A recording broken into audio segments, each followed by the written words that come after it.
Bonjour à tous. Alors aujourd'hui en écriture, je vous propose de travailler sur la taille des lettres. C'est ce que je vous avais expliqué. Le plus important, je pense que vous pouvez reprendre la leçon d'hier avec les différentes formes de base, la boucle, le rond et les étrécis.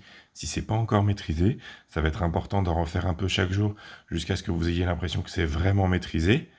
Et une fois que c'est maîtrisé, on peut passer, et même en parallèle, hein, vous pouvez faire les deux sur la même séance, à la taille des lettres qui va être très importante pour la suite quand on va passer vraiment à l'écriture. Si on a ces deux choses, les formes de base et la taille des lettres, l'écriture va couler toute seule.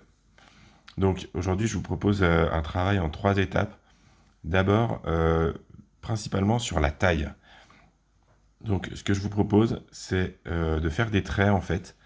Bien prendre une feuille blanche, commencer sur une feuille blanche, ça pour la taille, ça va être très important, pardon.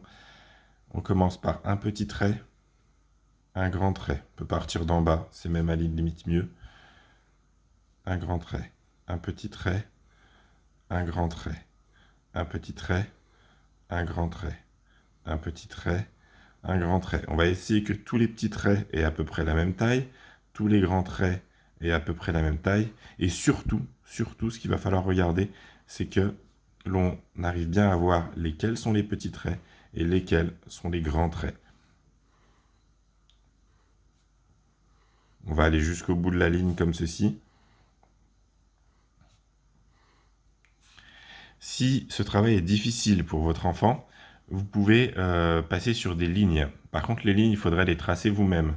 C'est-à-dire faire une ligne en bas,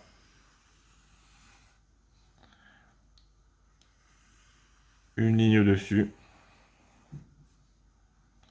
et une plus grande ligne. Si vous avez une règle, c'est encore mieux. Parce que moi, je fais un peu...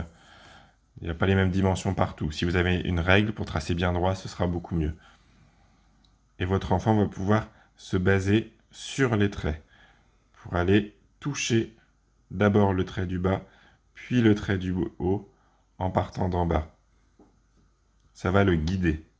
Par contre, ça, ce serait intéressant si après, vous revenez à un travail sans les lignes, pour voir s'il a intégré la différence de taille. S'il n'y arrive qu'avec les lignes, c'est que ce n'est pas totalement acquis. Une fois ce travail fait, vous pouvez, si c'est difficile, si ça prend du temps, vous pouvez ne faire que ça aujourd'hui, ce n'est pas un problème. Si en revanche vous avez un peu plus de temps, si ça passe plutôt bien, vous pouvez faire le même travail, mais avec des boucles. Une petite, une grande, une petite, une grande, une petite, une grande, une petite, une grande. Toujours pareil, si on voit que ce passage-là est difficile, vous pouvez faire les 3 lignes. Une pour le bas, une un peu au-dessus, avec une règle hein, si possible, et une encore au-dessus, pour que votre enfant puisse aller toucher la ligne du bas, la ligne du haut, la ligne du bas, la ligne du haut, la ligne du bas, la ligne du haut, la ligne du bas, la ligne du haut. Comme là, on travaille pas des lettres, mais vraiment la différence de taille, ça va vraiment être le travail sans les lignes qui va être important. Et si vraiment ces 2 premiers exercices sont plutôt bien maîtrisés par votre enfant, vous pouvez faire le même travail avec les étrécis. Mais ça devrait être plus difficile parce que les étrécis, on ne les avait pas encore beaucoup travaillés. Donc vous l'avez peut-être fait un peu à la maison, sinon travaillez bien les étrécis simples hein, avant de faire les différences de taille. Voilà, et toujours pareil, les 3 lignes, je vais me mettre ici, mais vous pouvez faire sur une autre ligne. S'il y a besoin, c'est s'il y a besoin. On travaillera avec les lignes quand on travaillera les lettres.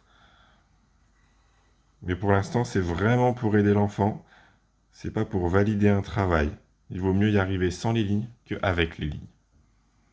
Voilà. Si vous faites ça aujourd'hui, ce sera très bien. On refera la même chose demain. Et en fin de semaine, on pourra complexifier un peu pour la semaine prochaine, aller vers l'écriture des lettres. Voilà. Eh bien, bon courage et bonne journée à tous.